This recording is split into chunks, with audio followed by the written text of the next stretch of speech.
un tournant diplomatique majeur.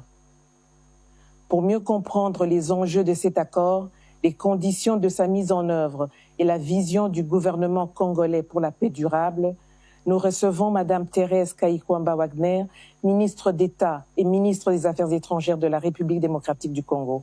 Madame la ministre, bonsoir. Bonsoir. Et merci d'accorder cette entrevue exclusive à la radio-télévision nationale congolaise. Merci à vous. Avec toute votre équipe, on peut dire que vous avez été diplomatiquement décisive au sujet de la guerre d'agression que subit la République démocratique du Congo de la part du Rwanda. La résolution 2773 en est le prélude. Aujourd'hui, vous venez d'apposer votre signature sur l'accord de paix entre la République démocratique du Congo et le Rwanda, sous l'égide des États-Unis. Quels sont vos sentiments? Tout d'abord, un sentiment de gratitude pour la confiance que son Excellence, Monsieur le Président de la République, Monsieur Félix-Antoine Tshisekedi Tshilombo, a bien voulu placer en ma personne, mais aussi toute l'équipe qui m'a accompagnée et qui a contribué justement aux efforts qui ont culminé aujourd'hui à la signature de cet accord. Mais en même temps, évidemment, en tant que membre du gouvernement, un sentiment d'une responsabilité profonde, vu la portée historique de cet accord et la responsabilité qui nous incombe à nous en tant que membres du gouvernement, en tant que représentants de la République démocratique du Congo, de nous assurer que cet accord va se traduire en une paix concrète et tangible pour des millions de nos concitoyens à l'est de la République démocratique du Congo. Cet accord devait être entériné ultérieurement par les chefs d'État des pays signataires. On connaît tout le poids que les États-Unis ont mis dans son aboutissement. Avez-vous obtenu de Washington des garanties que cet accord sera exécuté dans son intégralité par toutes les parties? Alors tout d'abord, il faut souligner que l'accord que nous avons signé aujourd'hui est un accord contraignant pour toutes les parties signataires. Et ça, c'est quelque chose d'extrêmement important. Et évidemment, je ne sais pas si certains d'entre vous et des téléspectateurs ont eu l'occasion de suivre aussi la prise de parole du président Donald J. Trump aujourd'hui à la Maison-Blanche, qui lui-même a affirmé à 2 reprises que les États-Unis d'Amérique allaient tout faire pour s'assurer justement que cet accord soit respecté par toutes les parties prenantes. Donc je pense en effet que nous sommes dans une dynamique extrêmement constructive avec un partenaire qui est aussi déterminé que la République démocratique du Congo de voir cet accord se matérialiser et ce de manière rapide, de manière tangible et de manière durable. Justement, lors de la conférence de presse aujourd'hui au bureau Oval avec le président Trump, j'ai une question sur le désengagement qui a été posée durant cette conférence et c'est par rapport à la position du Rwanda. Pendant la conférence de presse du président Trump, le ministre rwandais des Affaires étrangères a semblé affirmer que le retrait des troupes rwandaises de la République démocratique du Congo est subordonné à la neutralisation des FDLR, on comprend les forces démocratiques de libération du Rwanda. Même si le président Trump a recadré la réponse du ministre rwandais, que dit l'accord à ce sujet? L'accord est très clair. Quand il s'agit de la question du désengagement des forces, l'accord se réfère au CONOPS, au concept d'opération, qui a 2 volets principaux dont l'exécution doit se faire de manière concomitante. Le premier volet, et ces 2 volets prennent en compte les préoccupations sécuritaires des 2 pays, de la République démocratique du Congo et du Rwanda. Le premier volet, c'est le désengagement des forces, à savoir les forces armées rwandaises qui sont sur le territoire congolais. Et le deuxième volet, la neutralisation des FDLR. Donc la préoccupation principale en termes de sécurité du Rwanda. Et l'accord est très clair là-dessus. Il parle justement du CONOPS comme la boussole, si vous voulez, pour ces questions de désengagement des forces et de neutralisation des FDLR.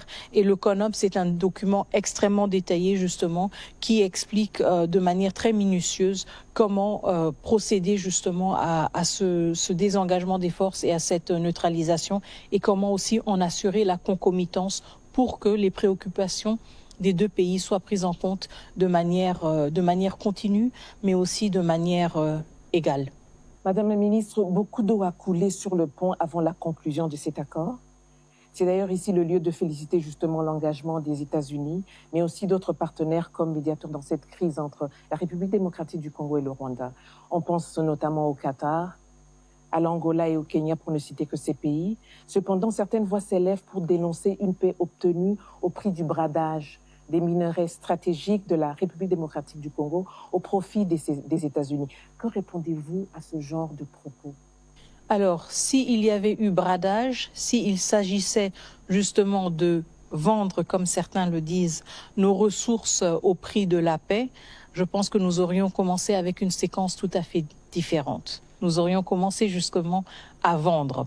Mais ce n'est pas ce que nous avons fait aujourd'hui. Ce n'est pas ce que nous avons signé aujourd'hui. Aujourd'hui, nous avons signé un accord de paix dans lequel il n'y a aucune provision sur les questions économiques, sur les questions de minerais stratégiques. Et cet accord est très clair. Il prévoit justement la fondation pour un environnement propice dans lequel on peut aussi envisager un retour, si vous voulez, d'investisseurs, où on peut aussi envisager une économie plus dynamique. Mais nous sommes tous clairs dans notre compréhension du séquençage des choses. Nous ne pouvons pas penser à un contexte économique ou à la signature d'accords économiques sans pour autant tenir compte de la nécessité d'un retour de l'autorité de l'État, sans pour autant tenir compte de la nécessité d'un contrôle rétabli de toute notre intégrité territoriale. Et donc, à ceux qui pensent justement que cette paix a été obtenue justement à travers un bradage de nos ressources, je dis non, ce n'est pas le cas. L'accord se concentre sur la paix, il se concentre sur le rétablissement de l'autorité de l'État. Et il se concentre justement sur la création de conditions propices pour une économie dynamique, chose que nous souhaitons évidemment pour nos compatriotes à l'Est et pour tout le reste de la République démocratique du Congo. Et donc nous devons voir cela de manière séquentielle. Et la première séquence pour toute économie qui veut être prospère, c'est d'abord la paix. C'est d'abord l'autorité de l'État. Et c'est ce que cet accord établit et a pour objectif. Après, évidemment, on peut se pencher sur des questions d'investissement, sur des questions économiques qui ont tout à fait leur lieu d'être et qui ont tout à fait leur pertinence, étant donné qu'elles offrent aussi pour nos populations des opportunités d'emploi et des opportunités de participer de manière plus active à l'économie du pays. Excellence, l'opinion nationale congolaise et même internationale a beaucoup spéculé sur les retombées de cet accord. À quoi peut s'attendre véritablement la République démocratique du Congo à court et moyen terme? Alors, encore une fois, moi, je pense que nous venons à peine de signer cet accord il y a quelques heures. Donc, je pense que dans les prochains jours, nous allons aussi tous, surtout le grand public, aura l'occasion de lire l'entièreté de cet accord qui est aussi accessible de manière libre sur différents sites, à commencer par le site du département d'État. Et justement, la lecture va montrer à quel point cet accord pose les jalons importants pour un rétablissement de l'autorité de l'État, pour aussi un rétablissement d'une confiance entre la République démocratique du Congo et le Rwanda. Nous savons évidemment que nous allons toujours être des voisins, donc cet accord est critique pour aussi voir comment entre voisins, nous pouvons graduellement améliorer nos relations. Nous pouvons prendre en compte les considérations ou les préoccupations sécuritaires des uns et des autres et nous pouvons justement créer des conditions propices à une cohabitation plus pacifique. Alors en termes de retombées, je veux surtout mettre le focus sur le rétablissement de l'autorité de l'État. Je veux mettre le focus sur le départ de troupes étrangères qui n'auraient jamais dû être en République démocratique du Congo. Je veux mettre l'accent sur la question aussi de l'accès humanitaire. Ce que nous vivons à Goma, à Bukavu, à Walikale, à Masisi, à Rutshuru, c'est une situation qui a duré bien trop longtemps. Une insécurité qui a rendu l'accès humanitaire extrêmement difficile, qui a plongé des millions de Congolais dans des situations volatiles, dans des situations d'insécurité alimentaire, de déplacement forcé. Et donc ce sont les retombées très concrètes et très tangibles auxquelles nous nous attendons à travers cet accord qui entre en vigueur dès sa signature, à savoir dès maintenant. Et pour nous, c'est justement la question que nous avons toujours placée au centre de nos négociations. Comment créer à travers cet accord des conditions plus dignes pour nos populations qui ont été et qui continuent à vivre jusqu'à présent dans une situation d'occupation. Et donc pour nous, ce sont les retombées les plus importantes. Le départ de troupes étrangères qui n'avaient rien à chercher en République démocratique du Congo, le retour de l'accès humanitaire, la réouverture des aéroports et aussi évidemment le retour de l'autorité de l'État. Parlons des piliers de cet accord de paix. des engagements des uns et des autres.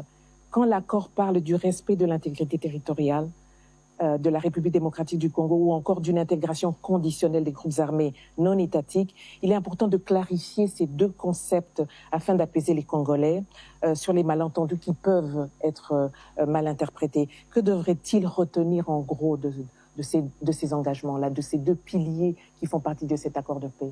Tout à fait. Le respect de l'intégrité territoriale, c'est un des piliers de la coexistence pacifique entre les États. Cela veut dire que nos frontières qui existent, qui sont reconnues internationalement, ne peuvent pas être violées pour quelconque raison. Et donc ça, c'est un principe sur lequel nous sommes revenus de manière continue dans tous nos efforts diplomatiques justement pendant les derniers mois, les dernières années, pour démontrer qu'il y avait en effet une violation de notre intégrité territoriale.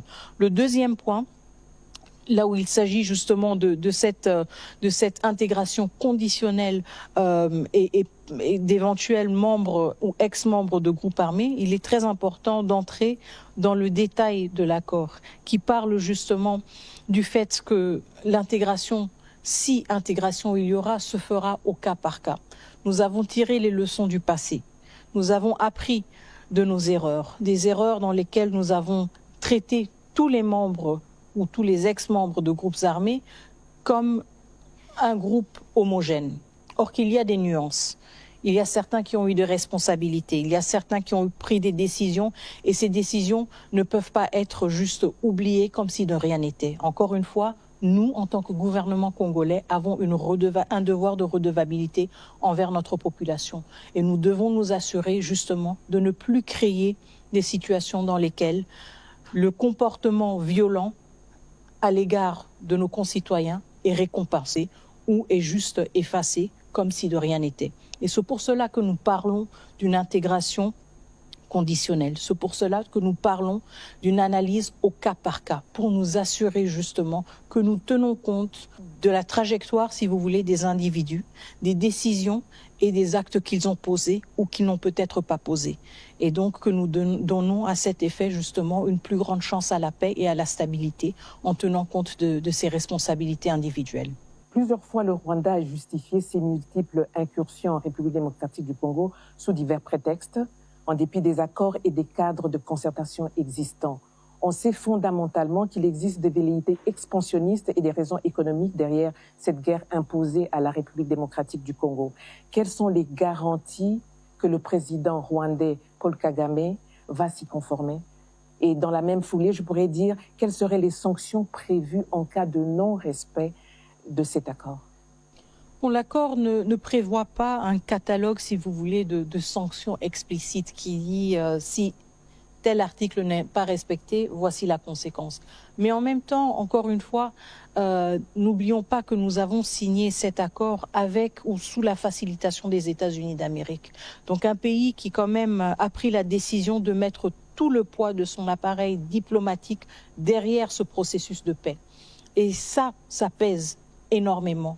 Ça veut dire que nous avons aussi une garantie justement de savoir que ce facilitateur, mais aussi ce champion de l'accord, sera prêt à le défendre quand il y aura des violations de l'accord. Et pour nous, c'est quelque chose d'extrêmement important parce que ça nous réconforte justement dans notre détermination de nous assurer que nous allons honorer nos engagements, mais aussi dans notre certitude que ceux qui ne vont pas le faire seront responsabilisés par les États-Unis d'Amérique, déjà en tant que facilitateur du processus, mais aussi à travers les mécanismes qui seront mis en place pour superviser la mise en œuvre de cet accord. Et donc, il y aura une transparence aussi par rapport à la conformité, si vous voulez, des comportements des uns et des autres vis-à-vis de l'accord. Et ce sont les éléments sur lesquels nous concentrons justement quand nous pensons à la mise en œuvre de cet accord. Le poids politique des États-Unis d'Amérique, mais aussi les mécanismes de suivi et d'évaluation qui sont mis en place à travers cet accord, la vérité, pour établir les faits et constater la conformité du comportement des uns et des autres avec ce que l'accord prévoit. Si l'accord de paix jette les bases d'un apaisement politique et sécuritaire, il apparaît qu'il reste silencieux sur la reconnaissance des victimes du conflit et sur les voies de justice et de réparation envisageables. Alors, dans quelle mesure le gouvernement congolais entend-il intégrer cette dimension, que ce soit à travers la justice nationale, les mécanismes régionaux comme la Cour africaine des droits de l'homme et des peuples, ou en coopération avec des institutions internationales? Alors, je pense que c'est une question tout à fait pertinente et vous savez, le président de la République a toujours été très clair sur la question de l'impunité, sur la question aussi de la réhabilitation de plusieurs victimes de guerre, y compris justement les plus récentes. Et donc, le gouvernement de la République démocratique du Congo est très conscient du fait que la question de l'impunité, la question des survivants et survivantes doit être aussi au cœur de toute reconstruction, de toute réhabilitation de nos communautés qui ont été meurtries par ces années de conflit. Maintenant, le fait que la question de la justice n'ait pas une position aussi centrale ou aussi visible dans l'accord, on vient de parler de la question justement de l'intégration conditionnelle. Donc je pense que là, il y a un élément de l'impunité déjà ou de la lutte contre l'impunité qui est inclus de manière implicite, mais le fait que cet accord n'en parle pas de manière aussi explicite, encore une fois, ne veut pas dire que c'est une question qui ne peut pas être abordée du tout. Et donc, vous l'avez évoqué par rapport à la Cour africaine des droits de l'homme et des peuples. Et nous avons aussi eu une percée très importante au niveau du Conseil des droits de l'homme des Nations Unies qui ont décidé de mettre en place une commission d'enquête indépendante. Donc, on voit que un accord n'existe pas dans un vide.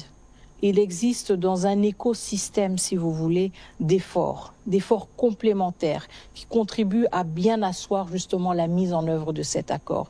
Et la question de la justice, je pense qu'elle justement accompagne cet accord de manière très importante et de manière aussi très soutenue par le gouvernement de la République démocratique du Congo. Et nous allons continuer à fournir les efforts nécessaires justement pour nous assurer que ces questions de justice, transitionnelle aussi, de réparation des victimes, soient prises en compte et fassent partie intégrante justement de nos efforts vers une paix plus durable dans l'Est de la République démocratique du Congo, mais aussi dans la région des Grands Lacs.